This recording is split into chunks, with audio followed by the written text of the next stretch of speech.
Marvin was no ordinary mouse. He lived in a tiny cottage made of twigs and petals nestled in the roots of an old oak tree. But what made Marvin truly special was that he only came out at night because Marvin was a moonlight mouse.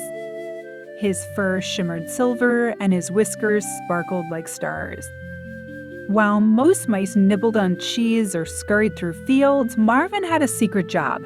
He collected dreams. Each night, when the moon rose high and the world grew quiet, Marvin would grab his dream net, a tiny silken pouch that glowed gently, and scamper across the sleeping forest. "Time to collect the dreams," he said, twitching his glowing tail. Marvin would peek into windows of snoring squirrels, snuggled raccoons, and even dreaming deer. He never disturbed anyone. He simply caught the little wisps of dreams that floated above their heads and tucked them into his pouch.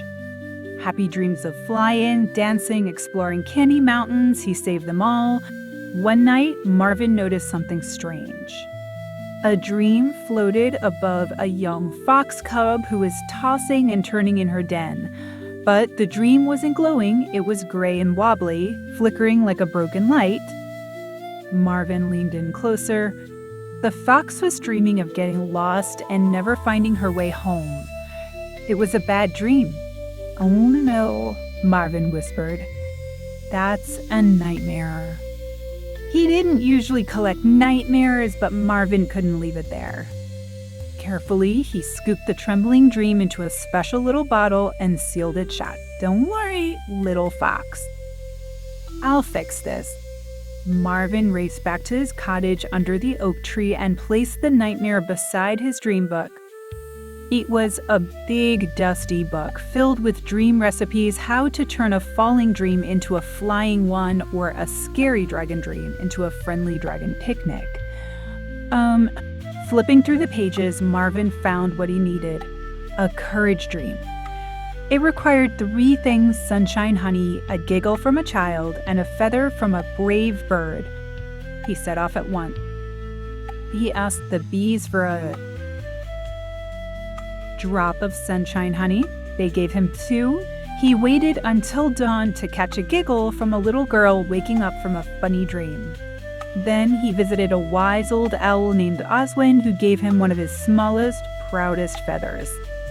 Back home, Marvin stirred the ingredients together and gently dropped them into the nightmare bottle. The gray mist began to change it, shimmered, turned pale gold, then sparkled into a brand new dream. That night, Marvin returned to the fox's den. He opened the bottle and let the new dream float into the air. The fox cub smiled in her sleep. She was dreaming of finding a secret map and leading her friends on a forest treasure hunt.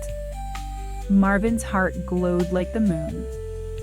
From then on, Marvin didn't just collect dreams, he mended the bad ones too. And though no one ever saw him, the animals of the forest always felt a little safer at night, knowing the Moonlight Mouse was watching over their dreams. Like, share, and subscribe.